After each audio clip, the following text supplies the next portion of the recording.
Family કેમ છો? જય માતાજી, જય મહાદેવ, હર હર મહાદેવ વાલા. તો મારા આજના નવા વિડીયોમાં તમારા બધાનું હાર્દિક સ્વાગત છે. અને આજે છે ને મારે નાસ્તામાં બનાવવાનો છે સમોસા. એ પણ ઘઉંના લોટના સમોસા બનાવવાના છે. તો ચાલો આપણે ફટાફટ કિચનમાં જઈ અને કઈ રીતે બનાવીએ છીએ એ જોઈ લઈએ. તમને પસંદ આવે તો વિડીયો લાઈક છે, સબસ્ક્રાઈબ કરી લેજો વાલા. અને ઘઉંના સમોસા કોને કોને બનાવેલા છે એ જરાક કમેન્ટમાં લખી દેજો. અને અમારી પાસે તો નવે નવું હોય કંઈક બનાવ્યા કરીએ. અને ઈશુબેનને પૂછીએ કે કંઈ કહેવાનું છે. તો ચાલો ઈશુબેન કંઈ કહેવાનું. હાય ગાઈસ, કેમ છો બધા? જય માતાજી, જય મહાદેવ. સ્વાગત છે તમારું મારા મમ્મીના બ્લોગમાં. અને મમ્મી આજે કંઈક નવું આઈટમ બનાવવાના છે. સમોસાની વાત કરે છે તો જોઈએ કઈ રીતે બનાવે અને ચાખીને આપણે કેવું બન્યું છે. અને તમને સમોસા ખાવાની ઈચ્છા થઈ ગઈ હોય તો આવી જજો સમોસા ખાવા. અને ચાલો તો બધાને જય માતાજી, જય મહાદેવ. કિચનમાં આવી ગયા છીએ તો ફટાફટ સમોસા બનાવી નાખીએ. આ દૂધ લાવવાનું છે.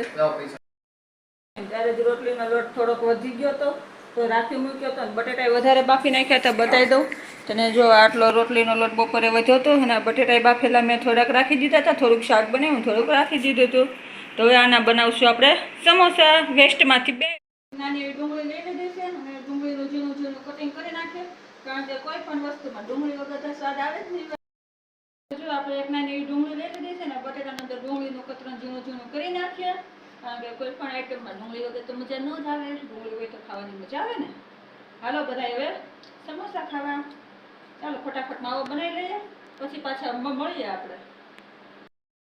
થોડુંક આપણે મરચું નાખી દઈએ અને થોડીક આપણે કોથમરી નાખી દીધી છે. અને થોડાક એવા આપણે કાળા તલ નાખી દઈશું. અને આ મીઠું તો બધાને સ્વાદ પ્રમાણે જ નાખવાનું હોય. અને ખાંડ નાખી દીધી છે થોડીક એવી. હવે આપણે અડધું લીંબુ નાખી દઈએ, ઉપરથી સેવ નાખી દઈએ. સેવ પેલા જ નાખી દઈએ અને લીંબુ નાખી દઈએ. ચાલો તો હવે આ મસાલો છે આપણો રેડી. અને સરખો મિક્સ કરી નાખીએ એટલે આપણો મસાલો રેડી.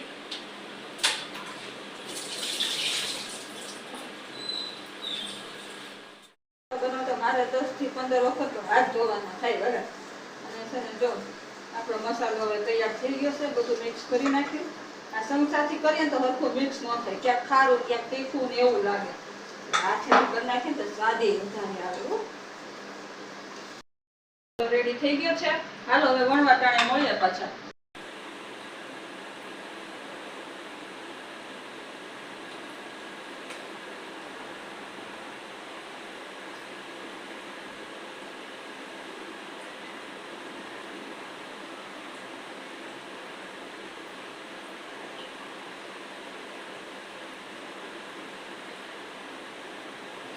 ચાલો એક સમોસું તૈયાર થઈ ગયું છે.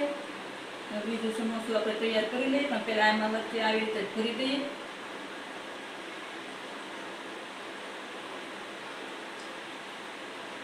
વ્યવસ્થિત જ ભરાઈ જાય.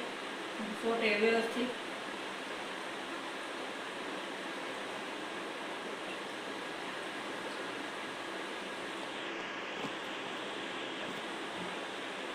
જો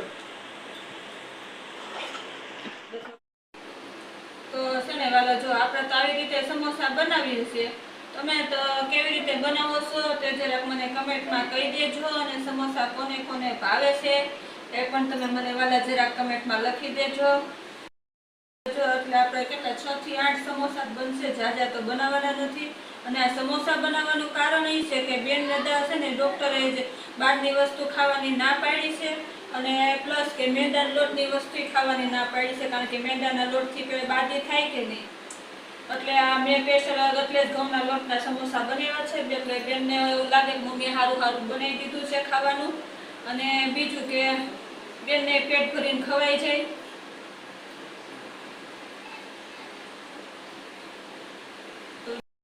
બનાવતા જ હોય છે. પણ આપણે મેંદાનો લોટ બાંધીએ ને એની જગ્યાએ આપણે એક વખત ઘઉંનો લોટ બાંધીને ટ્રાય કરજો. બહુ મસ્ત સમોસા બને છે વાલા. સરસ થઈ ગયો છે. તો સારું હાલો હવે તળવી ત્યારે મળીએ પાછા. જય માતાજી. તમે જે બધું આપણે તેલ ગરમ કરવા મૂકી દીધું હતું. તેલ એ મસ્ત આવી ગયું છે ને. હવે આને આપણે ધીમા ગેસે તળશું અને આમાં આપણે કોઈ જાતનો ગરમ મસાલો નથી નાખ્યો અને એકદમ નોર્મલ તેલમાં જ આપણે તળવાનું છે અને હાવ સાદા અને સિમ્પલ સમોસા બનાવ્યા છે. કદાચ કોઈ બીમાર વ્યક્તિ પણ આ સમોસા ખાય ને તો પણ એને કોઈ તકલીફ નહીં પડે. અને આ સ્પેશિયલ મેં બીમાર વ્યક્તિ માટે જ સમોસા બનાવ્યા છે. તેલ પણ આપણે ઘરનું ચોખ્ખું જ હોય છે. બધી વસ્તુ ઘરની સરસ ચોખ્ખી છે અને 1 રૂપિયાની બહારથી વસ્તુ લાવીને આપણે ખર્ચો કર્યો હોય એવું નથી. અને છે ને જો આપણા સમોસા મસ્ત તળાઈ ગયા છે. બહુ તીખા ને બહુ કોઈ ગરમ મસાલો ને એવા સરસ સમોસા બન્યા છે. અને ઘઉંના લોટના તમે સમોસા બનાવો ને તમને કદાચ એવું લાગતું હશે કે કદાચ એ સમોસા તેલમાં તળતી વખતે ખુલી જાય છે, જે નથી ખુલતા. જો પેલા કેટલા મસ્ત બનીને તૈયાર થઈ ગયા ને આપણા સમોસા. હવે આપણે પેલા બધા સમોસા એને તળી લઈએ. ચાલો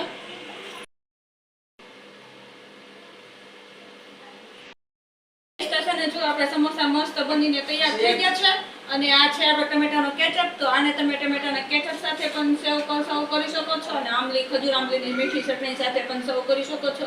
હું છોકરાઓને ટમેટાના સોસ સાથે આપવાની છું. મારી હાથોને સ્પેશિયલ ચા બનાવેલી છે.